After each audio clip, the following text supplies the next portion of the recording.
성경 말씀 욥기 12장 1절에서 14절입니다.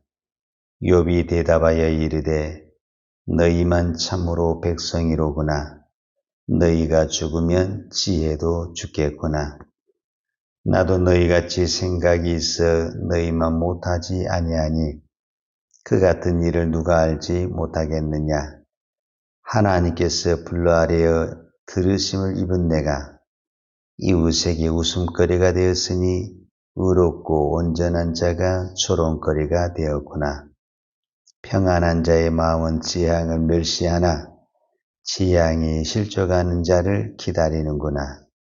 강도의 장막은 형통하고 하나님을 진노하게 하는 자는 평안하니 하나님이 그의 손에 후히 주심이니라. 이제 모든 짐승에게 물어보라. 그것들이 내게 가르치리라. 공중의 새에게 물어보라. 그것들이 또한 내게 말하리라. 땅에게 말하라. 내가 가르치리라. 바다의 고기도 내게 설명하리라. 이것들 중에 어느 것이 여호와의 손이 이를 행하신 줄을 알지 못하랴. 모든 생물의 생명과 모든 사람의 육신의 목숨이 다 그의 손에 있느니라. 입이 음식의 맛을 구별함같이 귀가 말을 분간하지 아니하느냐. 늙은 자에게는 지혜가 있고 장수하는 자에게는 명철이 있느니라. 지혜와 권능이 하나님께 있고 계략과 명철도 그에게 속하였나니 그가 헐으신즉 다시 세우실 수 없고 사람을 가두신즉 놓아주지 못하느니라. 아멘. 예, 오늘은 11월 16일입니다. 특별히 오늘은 대학 수능 시험이 있는 날입니다. 물론 우리 가운데 수능 시험을 보는 자녀가 없어서 그렇게 기도하지 않지만 오늘은 이 땅에 수많은 수험생들이 시험을 보는 날입니다. 그동안 준비했던 것, 또 아침에 별 탈 없이 시험 장소에 가서 하루 종일 시험을 봐야 되는데 긴장하지 않고 잘 볼 수 있도록 우리가 기도하면 좋겠습니다. 자, 오늘은 욥기 12장입니다. 욥기 1장과 2장에서 욥이 시험을 받고 그 다음에 4장에서 11장까지, 즉 욥기 2장에서 욥의 친구들이 찾아와서 욥에 대해서 서로 변론하고 대화한 내용이 11장까지 기록이 되어 있는데 이게 딱 한 번 있고 그 다음에 이제 12장부터 또 다시 두 번째 이야기가 되는데 우리가 잘 아는 대로 이 엘리바스, 빌닷, 소발입니다. 오늘 12장, 13장, 14장은 어떤 부분에서는 소발에 대한 그 이야기의 답변이고 변론이 내용이다라고 볼 수가 있는데 제가 이 욥기를 쭉 이렇게 보면서 엘리바스, 빌닷, 소발이 확실히 나이 차이가 있는 것 같다. 그래서 말하는 순서도 연장자의 순인 것 같다. 엘리바스가 제일 나이가 많고 그 다음에 빌닷이고 그 다음에 소발이 아닌가라는 생각을 해봅니다. 왜냐하면 꼭 순서상의 문제도 있지만은 말하는 내용을 보면은 확실히 다릅니다. 제가 이렇게 말하는 것은 저 자신도 그렇고 우리가 또 상대방과 대화를 해보면서 느낀 것 중에 하나가 뭐냐면 여러분들도 같을 거예요. 우리가 나이가 젊을수록 말이 급하고 그 다음에 강하고 자기 주장이 굉장히 강합니다. 근데 나이가 들수록 말이 천천히 나오고 자기 주장이 약하고 그 다음에 기왕의 말을 돌려서 말을 한 적이 훨씬 더 많습니다. 그러니까 이 욥기 이 지금까지 엘리바스, 빌닷, 이 소발의 이야기를 쭉 이렇게 보면은 그 내용의 흐름을 보면은 원칙은 같아요. 즉 인과응보라는 왜 욥이 고난을 당했느냐? 욥이 죄가 있어서 고난을 당한 것이다. 이 원칙은 같은데 똑같은 원칙에도 말하는 사람에 따라서 부드럽기도 하고 강하기도 하고 이런 부분이 있는 거잖아요. 그러는 것처럼 욥의 세 친구가 그 원칙을 가지고 이야기하는 것은 비슷한데 그 말하는 단어나 흐름을 보게 되면은 엘리발스가 훨씬 더 부드럽고 그 다음에 빌닷이 좀 더 강하고 그 다음에 소발이 아주 강한 어떤 그런 이미지를 주는 것을 볼 수가 있습니다. 그러니까 이제 4장에서 처음에 이제 엘리바스가 말하는데 4장에서 엘리바스는 뭐냐면은 욥의 고난을 보고 생각해 보라. 왜 이런 결과가 나오느냐? 죄 없이 이럴 만한 일이 있을 수가 있느냐? 하면서 욥으로 하여금 곰곰이 생각해봐라. 네 죄가 무엇인지 생각해보아라. 이렇게 운을 띄우는 거예요. 그러니까 바로 네가 죄 있다 이렇게 지적을 안 하고 본인이 스스로 생각하게끔 생각해로 봐라. 이런 결과가 있는 것을 보면은 죄가 있지 않겠는가 하면서 욥 스스로 자신을 돌아보게 하고 회개하게 하는 뭔가 좀 부드럽게 이야기하는 부분이죠. 그런데 8장에 와서 이제 누가 이야기를 하게 되냐면 빌닷이 이야기를 하는데 빌닷은 정말 직설적으로 이야기를 해요.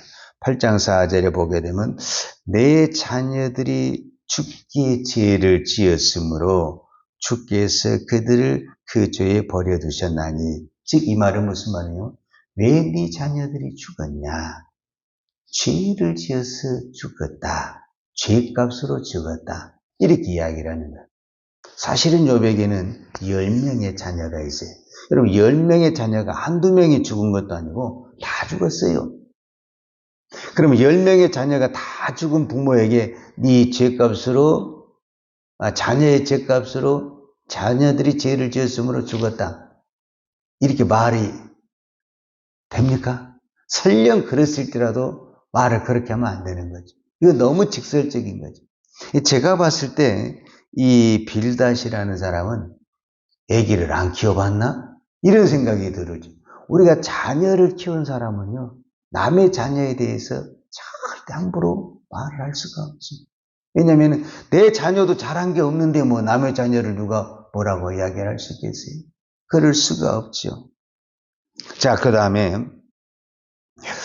우리가 이제 11장에 보면은 소발이라는 사람이 나오거든요. 소발이 이제 욥에 대해서 이야기를 하는데 그 중에 하나가 이제 11장 6절에 있는 내용인데 지혜의 오묘함으로 내게 보이시기를 원하노니 이는 그의 지식이 광대하심이라 하나님께서 너로 하여금 너의 죄를 잊게 하여 주셨음을 알라. 자, 이 말에 의미가 있어요. 하나님께서 너로 하여금 너의 죄를 잊게 하여 주셨음을 알라. 이렇게 표현을 했는데 이거를 좀 더 쉬운 말로 표현하자면 무슨 얘기냐면 지금 욥이 당하고 있는 고난, 지금 네가 당하고 있는 이 고난은 네 죄에 비하면 하나님이 절반도 안 주신 거야. 지금 욥은 다 잃었거든요. 재산도 잃었어요. 자녀도 잃었어요. 몸이 병들어서 정말 거의 지금 죽음의 직전이 와 있는데 그 사람을 향해서 뭐라고 하냐면 네 죄에 비하면 하나님이 주신 벌은 아직 절반도 안 내리고 완전히 내렸으면 다 끝나버리고 이렇게 말을 한다는 것은 좀 너무 심하지 않냐 그 말이죠. 이제 이 부분에 대해서 이제 오늘 12장에 욥이 답변을 하는 거예요. 그러니까 이제 지금까지 욥의 세 친구들의 이야기를 쭉 이야기를 했잖아요. 어떤 부분에서는 이 세 친구에 대한 답변이 이제 12장, 13장, 14장인데 이 답변을 오늘 우리가 살펴보는 거예요. 자, 12장 1절에 욥이 대답하여 이르되 너희만 참으로 백성이로구나. 너희가 죽으면 지혜도 죽겠구나. 나도 너희같이 생각이 있어 너희만 못하지 아니하니 그 같은 일을 누가 알지 못하겠느냐. 즉 이 말은 무슨 말이냐면 나도 안다. 그 정도는 나도 안다. 나만 아는 것이 아니라 그 같은 일을 누가 알지 못하겠느냐. 즉 인과응보라는 것은 우리도 알잖아요. 즉 이 사람들은 특별한 지혜자거든요. 이거는 지혜자들만 알고 있는 사실이 아니라 너도 알고 나도 알고 모든 사람들이 인과응보는 다 한다. 그것을 저 짐승에게 물어보라, 저 땅에게 물어보라, 공중에 날아가는 새에게 물어보라. 이거를 모를 사람이 누가 있냐? 다 안다.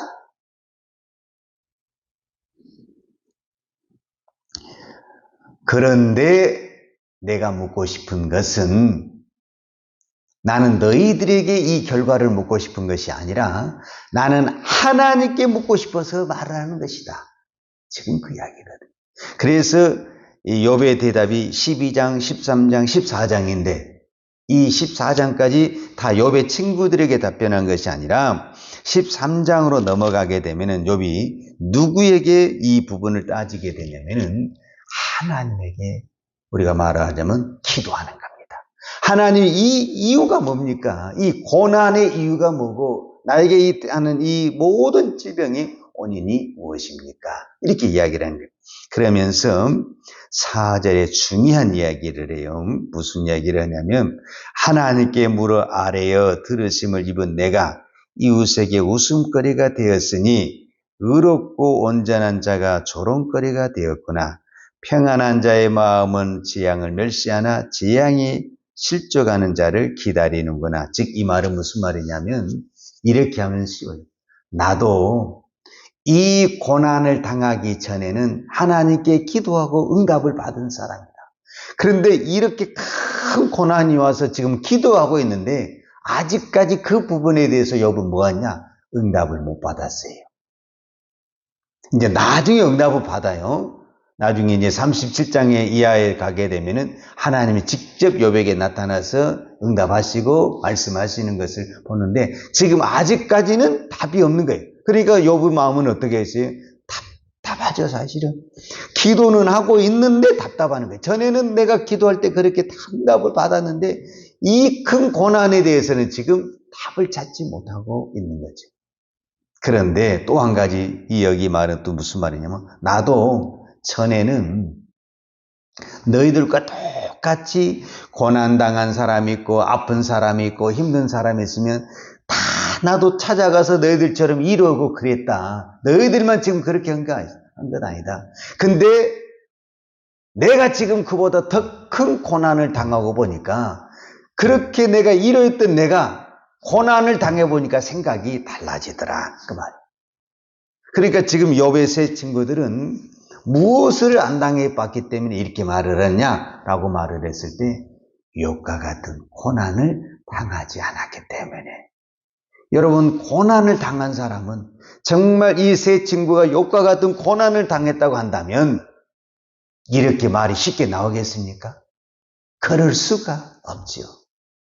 그러나 그런 고난이 없이 지식으로만 성경을 알고 있는 그들은 그 지식만 가지고 이야기를 하니까 위로한다고 말하고 걱정한다고 말하지만 전혀 도움이 되지 않는 그런 말만 하고 있다라는 것을 볼 수가 있죠. 자, 오늘 우리가 말씀을 통해서 한 가지만 기억하고 기도하십시다. 자, 욥은 이 고난을 통해서 다 잃었어요. 우리가 인간적으로 봤을 때 다 잃었어요. 재산을 잃었어요. 재산만 잃었다고 한다면 다시 열심히 일하면 되지 이렇게 또 생각할 수가 있지만 재산을 잃었어요. 그렇게 사랑한 자녀들도 잃었어요. 그것도 한두 명도 아니고 다 잃어버렸어요. 그리고 건강을 잃어버렸어요. 그러니 다시 일어날 수 있는 희망이 보이질 않는 거죠. 욥에게는 지금 아무런 희망이 없죠. 근데 욥이 한 가지 있지 않는 것이 있죠. 오늘 우리가 그것을 찾아야 돼요. 그게 뭡니까? 욥은 지금 기도하고 있어요. 이게 중요해요. 욥은 지금 눈에 보이는 것은 다 잃었어요. 재산도 잃었어요. 자녀도 잃었어요. 건강도 잃었어요. 누가 봐도 가능성이 없어요. 본인이 생각해도 가능성이 없어요. 그래서 이 고통이 너무 심하니까 죽고 싶다라는 이야기할 정도로 다 잃었어요. 그런데 욥이 잃지 않는 것이 있는데 그게 뭐냐? 기도하는 것을 잃지 않았어요. 신앙을 잃지 않았어요. 믿음을 잃지 않았어요. 그래서 일어난 거예요. 그래서 다시 회복이 되고 갑절의 축복을 받게 되는 거예요. 바로 이 부분입니다. 우리가 살다 보면 어떤 고난이 올지, 어떤 일이 벌어질지 우리가 어떻게 알겠습니까? 내가 상상하지 못한, 내가 이해할 수 없고 받아들일 수 없는 환경이 있을 수가 있죠. 그러나 우리가 모든 것을 다 잃을지라도 우리의 믿음을 붙들고 있고 우리의 신앙을 붙들고 있고 기도를 붙들고 있다고 한다면 회복할 수 있고 일어날 수 있고 다시 복을 받을 수 있습니다. 오늘 욥이 그것을 붙들고 있다는 것을 성경이 말씀하고 있습니다. 지금 이 땅에 수많은 사람들이 나는 아무것도 없네, 다시 일어날 힘이 없네, 이렇게 불평하고 주저앉은 사람이 얼마나 많은지 모릅니다. 그러나 우리가 욥을 보라면 아무리 지금 내 형편이 어렵고 고달프다고 해도 욥보다는 낫지 않아요. 그러니까 우리가 욥을 보면서 나에게 다시 기도할 수 있는 힘만 있다고 한다면, 내가 하나님 앞에 나아갈 수 있는 힘만 있다고 한다면, 오늘도 우리가 주여 부르면서 기도할 때 하나님은 그 기도를 들으시고 응답해 주실 줄로 믿습니다. 기도하십시다. 하나님 아버지 감사합니다. 오늘도 우리가 이 새벽에 기도할 수 있는 은혜, 힘을 주신 아버지 하나님 감사합니다. 우리가 하나님을 믿으면서도 말할 수 없는, 이해할 수 없는 고난과 아픔이 있을 때라도 우리가 기도할 수 있다면 반드시 일어날 줄로 믿습니다. 오늘 우리에게 어떤 환경 속에서도 기도할 수 있는 믿음, 기도할 수 있는 힘을 주님 붙잡아 주옵소서. 그래서 어떤 환경 속에서도 기도의 힘을 놓지 않냐고 끝까지 기도할 수 있는 기도의 종들이 되기를 원합니다. 이 마지막 때가 되고 이 말세가 될수록 우리가 이 기도하기를 쉬는 영혼들이 참 많이 있는데, 이럴 때일수록 사도 베드로가 고백하는 것처럼 만물의 마지막이 가까웠으니 너희는 근신하며 정신 차리고 기도하라고 그랬는데, 우리가 이런 때가 될수록 더 깨어 기도하는 기도의 종 되게 하여 주옵소서. 그래서 어떤 환경 속에서도 우리가 기도만 하면 하나님은 그 기도를 들으시고 응답하시고 회복하시고 축복하여 주실 줄로 믿습니다. 오늘도 이 믿음으로 기도하는 종들의 기도를 들으시고 응답하여 주옵소서. 예수님의 이름으로 기도하였습니다. 아멘. 요한은 내게 복을 주시고 너를 지키시기를 원하며 유하는 그 얼굴로 내게 비추사 은혜 베푸시기를 원하며 유하는 그 얼굴을 내게로 행하여 드사 평강 주시기를 원하노라. 이제는 우리 주 예수 그리스도의 은혜와 아버지 하나님의 무한하신 사랑과 성령님의 인도하심이 오늘 또 어떤 환경 속에서도 끝까지 기도하기를 원하는 사랑하는 주의 종들 머리머리 예와 이 나라 민족과 한국교회 위에 온 열방에 이 생명의 복음을 증거하는 선교사님들 위에와 사랑하는 주의 자녀들 머리 위에 이제부터 영원토록 함께 있을지어다. 아멘.